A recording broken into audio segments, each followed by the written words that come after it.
À l'occasion du week-end de Pâques, la ville de Saint-Quentin avait organisé des activités en centre-ville avec notamment une immersion dans les années 1900 avec un authentique théâtre à l'italienne.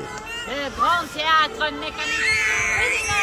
Bravo, bravo, bravo. Ça s'appelle le théâtre mécanique parce qu'il y a effectivement une petite machine mécanique qui fait fonctionner les 700 personnages à l'intérieur, c'est-à-dire chaque personnage a une petite mécanique à l'intérieur.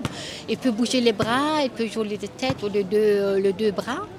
Et ensuite, tout le reste est fait à la main, c'est-à-dire c'est pur théâtre, des théâtres marionnettes.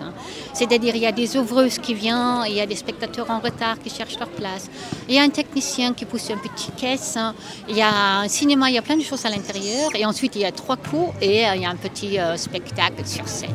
C'est lui qui fait reluire les souliers vernis. C'est un théâtre qui était fait en 1900 pour le foyer expositionnel de Paris. C'était fait par le théâtre Dénino et c'est un héritage. Bravo. On a un petit speech à l'extérieur, on explique un peu l'historique du théâtre et ensuite je choisis 10 personnes, 6 adultes et 4 enfants et je les choisis en fonction de leur taille. Minimum c'est 1,10 m qui correspond à peu près à 6 ans et on a besoin de toutes les tailles, alors tout le monde a toujours une chance. Ça rentre. On est un peu cliché, mais ça va. C'est pour ça que justement je choisis les gens par rapport à la taille, qu'on est bien installé, qu'on n'a pas mal au dos. Nous on place les gens et ensuite il y a des petites fenêtres, ils ouvrent des fenêtres et ils regardent à l'intérieur dans un théâtre italien. Et il y a des haut-parleurs dans les petites fenêtres et on a l'impression, on regarde vraiment, on est dedans et on oublie un peu l'échelle.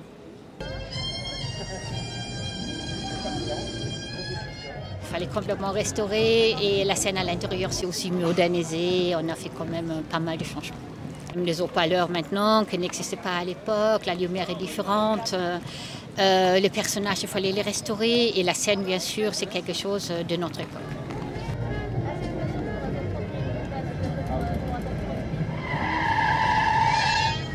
C'est inestimable parce qu'il y a des années de travail à l'intérieur. C'est un spectacle pour toute tranche d'âge. Les enfants ils sont émerveillés parce qu'ils ont un grand sens de détail. Et alors ils sont très près du public. Alors ils voient des publics, des petits personnages tout près. Les ados ils sont intrigués par rapport à la technique. Ils se posent la question comment ça fonctionne. Et les gens âgés, ils sont touchés parce qu'ils retrouvent un peu leur époque de 1900. Ça nous replonge dans le temps, ça nous emmène et on ne s'attend pas du tout à ça. On pourrait se croire, oui, au théâtre Jean Vilar par exemple, enfin, non, c'est très intéressant. Et nous, on est là en tant que grands spectateurs, on est comme un des géants en fait, qui regardons le spectacle. Grâce à la compagnie de l'échelle, le grand théâtre mécanique a repris la route à la rencontre du public et il fait salle comble à chacune de ses représentations.